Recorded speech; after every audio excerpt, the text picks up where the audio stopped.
ನಮಸ್ಕಾರ ವೀಕ್ಷಕರೇ, ನೀವು ನೋಡುತ್ತಿರುವುದು ನ್ಯೂಸ್4 ಕರ್ನಾಟಕ.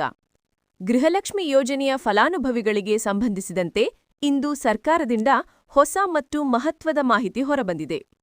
ಗೃಹಲಕ್ಷ್ಮಿ ಯೋಜನೆಯಡಿ ಪ್ರತಿ ತಿಂಗಳು 2,000 ರೂಪಾಯಿ ಆರ್ಥಿಕ ನೆರವು ಪಡೆಯುತ್ತಿರುವ ಮಹಿಳೆಯರಿಗೆ ಇನ್ನಷ್ಟು ಹಣಕಾಸು ನೆರವು ದೊರೆಯುವ ವ್ಯವಸ್ಥೆ ಈಗ ಸರ್ಕಾರದಿಂದ ಜಾರಿಗೆ ಬರಲಿದೆ.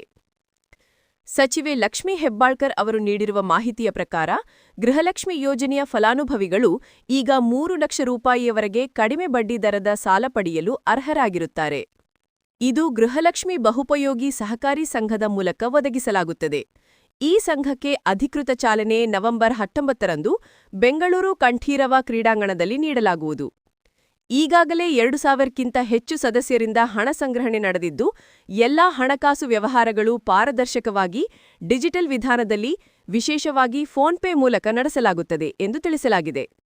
ಮುಂದಿನ 3 ತಿಂಗಳೊಳಗೆ ಈ ಸಂಘದ ಸೇವೆಯನ್ನು ರಾಜ್ಯದ ಎಲ್ಲಾ ಜಿಲ್ಲೆಗಳಿಗೂ ವಿಸ್ತರಿಸುವ ಗುರಿ ಸರ್ಕಾರ ಹೊಂದಿದೆ. ಇದೇ ಕಾರ್ಯಕ್ರಮದಲ್ಲಿ ಮತ್ತು 3 ಪ್ರಮುಖ ಯೋಜನೆಗಳಿಗೆ ಚಾಲನೆ ನೀಡಲಾಗುತ್ತಿದೆ.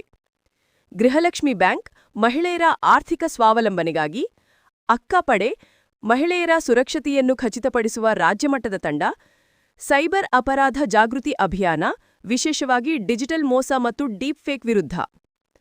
ಅಕ್ಕಪಡೆಯಲ್ಲಿ ಗೃಹರಕ್ಷಕರು ಮತ್ತು ಎನ್ಸಿಸಿ ವಿದ್ಯಾರ್ಥಿಗಳು ಭಾಗವಹಿಸಲಿದ್ದು, ಅವರು ಬೆಳಿಗ್ಗೆ 8 ಗಂಟೆಯಿಂದ ರಾತ್ರಿ 8 ಗಂಟೆಯವರೆಗೆ ಶಾಲೆಗಳು, ಕಾಲೇಜುಗಳು, ಉದ್ಯಾನವನಗಳು, ಬಸ್ ನಿಲ್ದಾಣಗಳು ಮತ್ತು ಮಾಲ್ಗಳಂತಹ ಸಾರ್ವಜನಿಕ ಸ್ಥಳಗಳಲ್ಲಿ ಗಸ್ತು ತಿರುಗಲಿದ್ದಾರೆ. ರಾಜ್ಯಾದ್ಯಂತ ಸುಮಾರು 40,000 ಮಹಿಳೆಯರು ಈ ಕಾರ್ಯಕ್ರಮದಲ್ಲಿ ಭಾಗವಹಿಸುವ ನಿರೀಕ್ಷೆಯಿದೆ. ಗೃಹಲಕ್ಷ್ಮಿ ಯೋಜನೆ ಕೇವಲ ಮಾಸಿಕ ನೆರವಿಗೆ ಮಾತ್ರ ಸೀಮಿತವಾಗದೆ, ಮಹಿಳೆಯರ ಆರ್ಥಿಕ ಬಲವರ್ಧನೆ ಮತ್ತು ಸುರಕ್ಷತೆಯ ಕಡೆಗೂ ದೊಡ್ಡ ಹೆಜ್ಜೆ ಇಟ್ಟಿದೆ. ಈ ಕುರಿತು ನಿಮ್ಮ ಅಭಿಪ್ರಾಯವನ್ನು ಕಮೆಂಟ್ ವಿಭಾಗದಲ್ಲಿ ತಿಳಿಸಿ. ಇಂತಹ ಸರ್ಕಾರಿ ಯೋಜನೆಗಳ ನಿಖರ ಮತ್ತು ನೇರ ಮಾಹಿತಿಗಾಗಿ ನ್ಯೂಸ್4 ಕರ್ನಾಟಕ ಚಾನೆಲ್ಗೆ ಸಬ್ಸ್ಕ್ರೈಬ್ ಮಾಡಿ. ಧನ್ಯವಾದಗಳು.